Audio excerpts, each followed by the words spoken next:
Welcome. আজকে হাইকোর্টে justice Amrita সিনহার বেঞ্চে আমরা জানিলাম যে হিয়ারিং ছিল। তার শুনানিতে যেটা হয়েছে, একটা কিন্তু ফ্রেশার যে সমস্ত ভাই বোনেরা যে প্রার্থীরা আছেন তাদের জন্য খুব একটা সুখকর নয় যে খবরটা, যে যে মামলাটি ছিল আজকে, যে অনেকেই নবম দশমে যারা শিক্ষকতা করেছেন তারা নবম দশমে এক্সপিরিয়েন্সের 10 নম্বর পাচ্ছেন। আবার সে একজন শিক্ষকই তার সে এক্সপিরিয়েন্সের নম্বর একাদশ দ্বাদশেও পাচ্ছেন, মানে একই ক্যান্ডিডেট দু জায়গায় এক্সপিরিয়েন্স নম্বর পাচ্ছেন।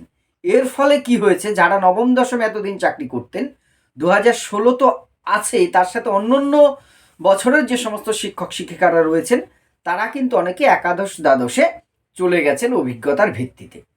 এই মামলাটার এইটা নিয়েই মামলা ছিল যে এইরকম একটি ক্ষেত্রে শুধু অভিজ্ঞতার নম্বর যেন পায়। কিন্তু বিচারপতি এই যিনি ছিলেন তিনি কিন্তু বিষয়টা অতটা গুরুত্ব দিয়ে শোনেনি এবং রিজেক্ট করে দিয়েছেন মামলাটি, কিন্তু সেভাবে করে এর কোনো মেরিট নেই। এবারে যে জায়গাটা 1 মাস আগে প্রায় লাস্ট হেয়ারিং হয়েছিল এবং তিনি সময় নিয়েছিলেন বিষয়টা খুব ভালো করে বুঝবার জন্য, কিন্তু আজকের হেয়ারিংয়ে মনে হয় না যে উনি 1 মাস ধরে এইটুকু বুঝেছেন, অর্থাৎ গুরুত্ব তেমন দেয়নি। এখানে দুটো প্রশ্ন, এক হচ্ছে এটা বাতিল করলে আগেই করে দিতে পারতেন প্রথম দিনই, যে না এটা শুনবো না, মামলা মেরিট নেই, হয়ে যেত সেদিনই। এই একটা আশায় আশায় বাঁচিয়ে রাখা, বসিয়ে রাখা ফ্রেশার ভাই বোনেদের সত্যি হতাশ হয়েছেন অনেকেই। কারণ একজন শিক্ষক, তিনি যিনি নবম দশমে পড়িয়েছেন তিনি নবম দশমে এক্সপিরিয়েন্সের নম্বর পেতেই পারেন, ঠিকই কথা দিল, যদিও সেটা নিয়েও বিতর্ক আছে, সে মামলা নিষ্পত্তি যদিও হয়নি। আবার যিনি একাদশ দ্বাদশে পড়েছেন তিনি সেখানে অভিজ্ঞতা নম্বর পান, কিন্তু বিষয়টা কিন্তু তেমন হলো না। সবচেয়ে বেশি ভুক্তভোগী কিন্তু একাদশ দ্বাদশেই যারা ফোকাস করেছিলেন, বিশেষ কিছু সাবজেক্ট আছে, যেমন ধরুন এডুকেশন, আমার এডুকেশন সাবজেক্টে যেহেতু আমি, সেখানে যেটা হয়েছে 16 সালের যে সমস্ত 10-9 এমন শিক্ষক শিক্ষিকা রয়েছে তারা অভিজ্ঞতা নম্বর পান, সেটা নিয়ে তো কোনো আপত্তি নেই যারা একাদশ দ্বাদশে চাকরি করতেন।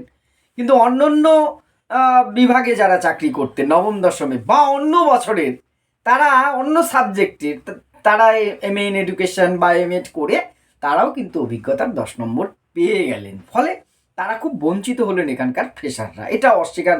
দেখুন, যারা নম্বর পেয়েছেন তাদের প্রতি আমার কোনো রাগ ক্ষোভ দুঃখ নেই, তারা আমাকে ভুল বুঝবে না, কারণ সুযোগ যদি দেয় আপনি নেবেন না কেন, সুযোগ আমাকে দিলে আমিও নেব, এটা কোনো আপনি তা চুরি করে নেননি। যে বা যারা পেয়েছেন দেখুন তাদেরকে কিন্তু আপনারা দয়া করে অন্যভাবে দেখবেন না, আমি এটা ফ্রেশারদের কাছে অনুরোধ করব।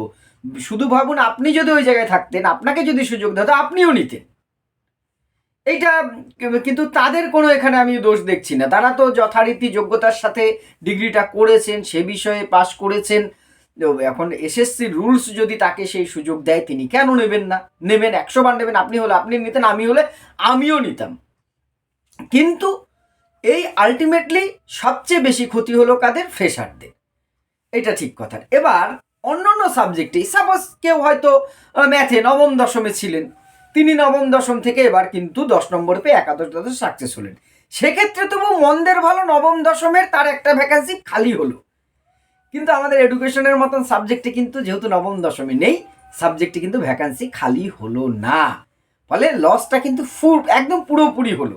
যাই হোক, যদি একটা জায়গায় অভিজ্ঞতা নম্বর পেলে তবু সেটাকে খুব সহজে মেনে নেওয়া যেত, এইটা একটু মানে মানতে কষ্ট হলেও বিচারের কোর্টের রায় আমাদের সবাই আমরা মানতে বাধ্য, সম্মান শ্রদ্ধা আমরা করি।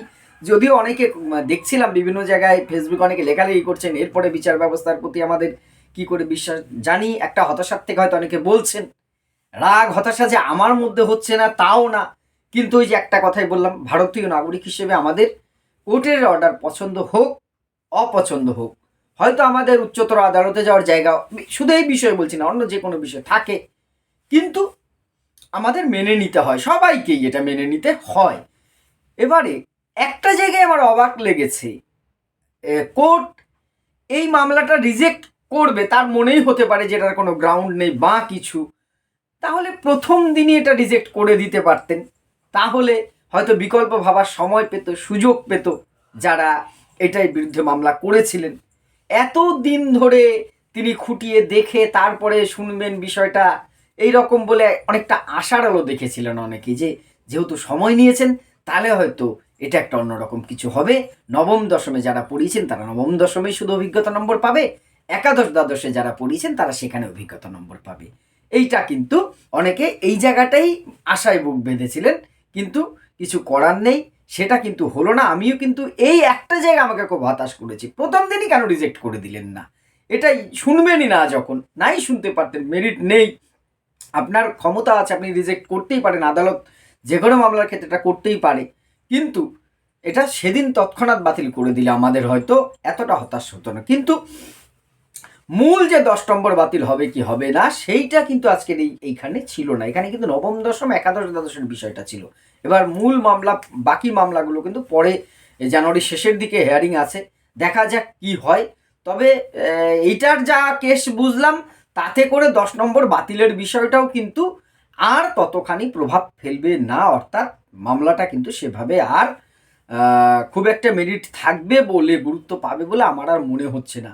কারণ দেখুন, 26,000 চাকরি কিন্তু বাতিল হওয়া চাকরি আবার বেঁচে গেছে ডিভিশন বেঞ্চে, তার একটা প্রভাব তো কিছুটা পড়বে। এখানে মামলাটা, চাকরিটা বাতিল হয়েছে, এখানে যা কিছু হচ্ছে সব কিন্তু হচ্ছে 2016 যারা ইন সার্ভিস তাদেরকে বাঁচানোটা মূল লক্ষ্য। এখন কিন্তু কোর্টেরও অবস্থা তাই হয়েছে, কোর্ট তো বাতিল করেছে, এখন এক যাত্রায় ভিন্ন ফল। 26,000 প্রাথমিক যদি বাতিল না হয় মানবিকতার খাতিরে, তারা অনেকদিন চাকরি করেছে, তাহলে এইটা কেন, এই প্রশ্নে তো কোর্টবিদ্ধ হচ্ছে নিজেও। ফলে সেই জায়গার থেকে আমার মনে হয় না কিন্তু আর তেমন কিছু হবে। ফলে এবার প্রশ্নটা আসছে, তাহলে একাদশ দ্বাদশের রেজাল্টটা 15 তারিখ বলা হয়েছিল, আমি গতকালকেও একটা ভিডিওতে বলেছি, হয়তো 2-3 দিন আগে কিছু হবে। যদি খুব কিছু পরিবর্তন না হয় এই মাসেই কিন্তু 11-12 ফাইনাল মেরিট লিস্টটা বেরোবে, তারপরেই কিন্তু নবম দশমের ভেরিফিকেশন আপনার ইন্টারভিউ প্রক্রিয়াটা পরপর শুরু হবে। আরও যদি কোনো আপডেট পাই অবশ্যই আপনাদের সাথে শেয়ার করব। আর যেটা আপার প্রাইমারি ক্লাস আমি শুরু করেছি, আগামীকাল আবার একটি ক্লাস দেওয়ার চেষ্টা করব। আপনাদের মতামত, আমার ভুল ত্রুটি সবই কিন্তু কমেন্ট করে অবশ্যই জানাবেন। ধন্যবাদ।